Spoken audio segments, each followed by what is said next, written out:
भगवान श्री कृष्ण को नमस्कार करते हुए आप सभी का अनंत अकेडमी ऑफ मैथमेटिक्स गुरुग्राम में स्वागत है। देखिए, आज हम स्टार्ट करेंगे 8th क्लास का चैप्टर 3 अंडरस्टैंडिंग क्वाड्रिलेटरल्स। इसमें सबसे पहले तो आपको कुछ बेसिक बातें समझनी होगी ज्योमेट्री की, जैसे कि पॉलीगन किसे कहते हैं। तो पहले मैं पॉलीगन की ही डेफिनेशन आपको समझा देता हूँ। A simple closed curve made up of only line segments is called a polygon. यानी कि एक तो वो सिंपल क्लोज्ड कर्व होना चाहिए और जो सिर्फ लाइन का यूज करके बनाओ। जैसे कि देखो, ये लाइन है, फिर ये एक लाइन है, फिर एक लाइन है, फिर एक लाइन है। तो ये आपके पास क्या है, लाइन का यूज करके कर्व बनाया गया। और दूसरी बात, ये क्लोज्ड इसलिए क्योंकि जहाँ पेन पुट कर रखते हो और वहाँ से लेकर के इसको बनाने तक आप पेन को उठाने की जरूरत नहीं पड़ रही हमें, तो इसका लिए क्लोज्ड हो गया। ठीक है। तो दूसरी बात ये कि इसमें एक से ज़्यादा साइड्स भी हैं। जो कर्व बनाया कंप्लीट क्लोज्ड है, इसलिए हम इसको क्या कहेंगे, पॉलीगन कहेंगे। तो ये तो कुछ एग्जांपल्स बना रखे हैं, फिगर बना रखे हैं, कर्व्स डेट आर पॉलीगन्स। और जो ये दूसरे वाले हैं, जैसे कि ये है, ये देखिए यहाँ से क्लोज्ड नहीं है, तो हम इसको क्या कहेंगे, curves that are not polygons. ठीक है। तो ये जैसे कि आपका कंप्लीट नहीं है, लाइन का यूज करके तो बनाया गया है, लेकिन ये कंप्लीट मैच, ये ज्वाइन नहीं हो रहा, तो इसका मतलब ये पॉलीगन नहीं है। तो पॉलीगन और नॉन पॉलीगन में आपका डिफरेंस समझ में आ गया। अब हम आते हैं कॉन्वेक्स एंड कॉनकेव पॉलीगन्स क्या होते हैं।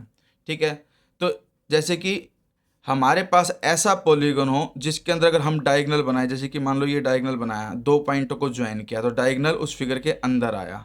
जैसे ये हैं, इसके अंदर हमने ज्वाइन किया, तो ये भी डायगोनल इस फिगर के अंदर ही आया।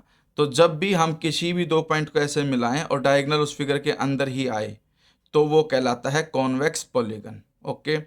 इसके बाद आता है कॉनकेव पॉलीगन्स। कॉनकेव पॉलीगन्स क्या होते हैं, जैसे कि मान लो ये आपका क्लोज्ड पॉलीगन तो है, लेकिन ये पॉइंट और ये पॉइंट, ये दोनों पॉइंट ऐसे हैं कि जब हम इनको ज्वाइन करेंगे डायगोनल तो कहलाएगा, लेकिन वो इस फिगर के इंटरनल सरफेस पे नहीं आया, एक्सटर्नल सरफेस पे आया।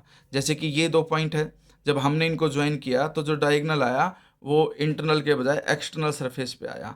इन दोनों पॉइंटों को मिलाया तो एक्सटर्नल, इन दोनों को मिलाया तो एक्सटर्नल, तो इसलिए क्या कहलाएगा, ये कॉनकेव पॉलीगन्स कहलाएगा। तो इस एपिसोड में आपको सिर्फ इतना ही समझना है, कॉन्वेक्स क्या है और कॉनकेव क्या है और पॉलीगन की डेफिनेशन। ठीक है। आप इनको अच्छे से समझो और इन फिगर को ड्रॉ करके आप इनके डायगोनल ड्रॉ करो। और ध्यान रखना, अगर आपके पास एक भी डायगोनल फिगर के बाहर आ जाता है तो वो कहलाएगा कॉनकेव पॉलीगन। और सारे के सारे डायगोनल, जैसे कि मान लो हम इसके अंदर एक डायगोनल ये बन सकता है और एक डायगोनल ये बन सकता है और कोई डायगोनल नहीं बनेगा, तो वो इसी के अंदर से आ रहा है, तो इसीलिए ये कॉन्वेक्स है। और इसमें ये मैंने बताई दी एग्जांपल है कि डायगोनल सारे बाहर आ रहे हैं, मतलब सारे नहीं, मतलब कोई एक डायगोनल, सभी फिगर में एक डायगोनल ऐसा है जो फिगर के बाहर है, तो हम उसे क्या कहेंगे, कॉनकेव पॉलीगन।